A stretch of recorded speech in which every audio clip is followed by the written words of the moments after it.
I'm starting to worry that when Hillary Clinton travels, there's going to need to be two planes, one for her and her entourage and one for her baggage.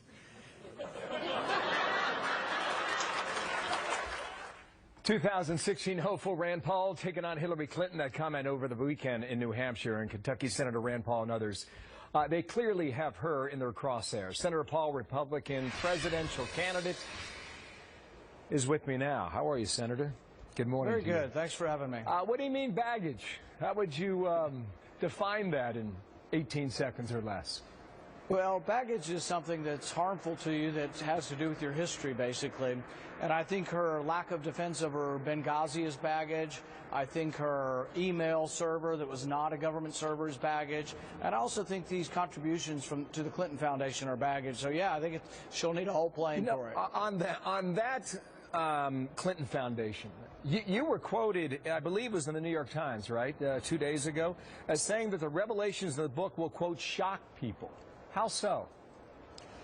Well, you know, this is Peter Schweizer's book, Clinton's Cash, and it's coming out in about a week or two. I don't have all the details, but I have been briefed on it, and I do know that he's gone through and meticulously detailed where the contributions have come to for the foundation, and I think it's unseemly. Basically, we have, the Constitution specifically says you can't take gifts from foreign governments, and is it somehow skirting or going around the law to accept them through your foundation? I think it is, and it has a real sense of impropriety, and I think it ought to stop. One thing that needs to be nailed down here, I don't know if you know the answer. If you can, offer it now. Did the speaking arrangement and the fee come before the alleged policy change, or was it the other way around? I don't know the details. I read in the New York Times article yesterday that apparently Bill Clinton's speaking fees went up astronomically after she became Secretary of State. So he was speaking for about $200,000 an hour, and then he began speaking for $500,000 an hour after, you know, that she was approved to be Secretary of State. I guess what I'm trying to figure out, was he paid before the policy change, or did the policy change come before the speaking engagement was even booked? I think you'll have to get the book to find that out and have Peter on, because I think there are going to be enormous amounts of details. It's a very detailed book with all the facts lined up, and I'm just not at liberty, nor do I have a complete grasp of all the facts to recite them. Well, John Podesta runs her campaign. I know you know that, and he was on Charlie Rose yesterday. And he says there's nothing new here, and the Clinton Foundation, in fact, they're the ones who provided all the information in order for Schweitzer to write the book. To that you say what? You know, we'll see. I think there's information from all around the world that will be in the book. I also think that there's something big here, and the big thing is the idea of taking money from foreign countries. We have campaign finance laws that say you can't take money from foreign citizens or from foreign governments.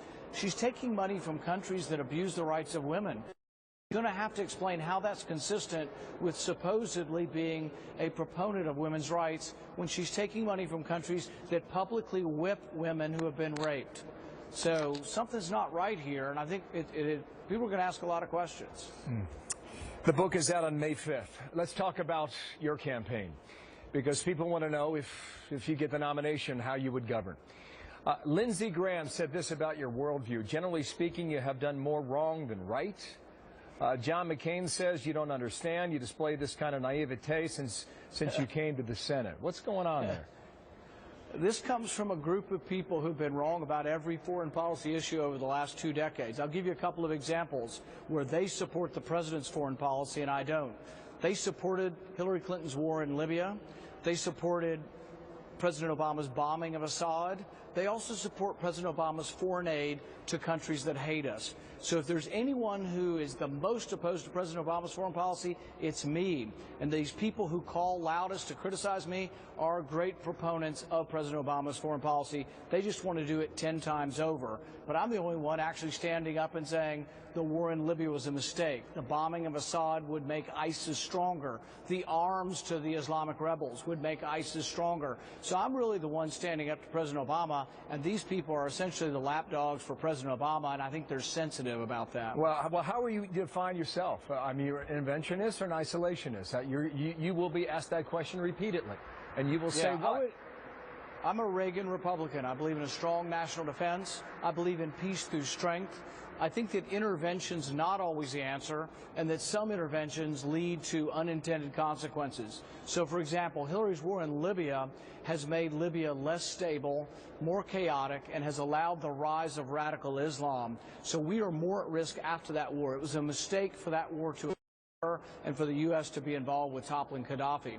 Realize that these people who criticize me were for giving arms to Gaddafi last year or the year before they were for toppling Gaddafi. So they're on the both sides of so many wars. Some of these critics are for bombing both sides of the Syrian war. Their foreign policy is so disjointed, confusing, and chaotic that really people need to re-examine those who want to be involved in every war. I say we get involved when there's an American interest. I think we do have to militarily stop ISIS, but I am sad that ISIS got a lot of the weapons from interventionists in my party and the president who gave them the weapons indirectly. The word I got from New Hampshire over the weekend is that you guys are playing nice. Perhaps I'll play nice if they'll play nice, but if they're going to trot around the country criticizing me, I'm going to make sure that the American public knows that these are precisely the people that support President Obama's foreign aid, Libyan war, and the Syrian war, and they need to explain themselves. I know you had a big weekend in New Hampshire, and you're back in Iowa later this week. Senator, we will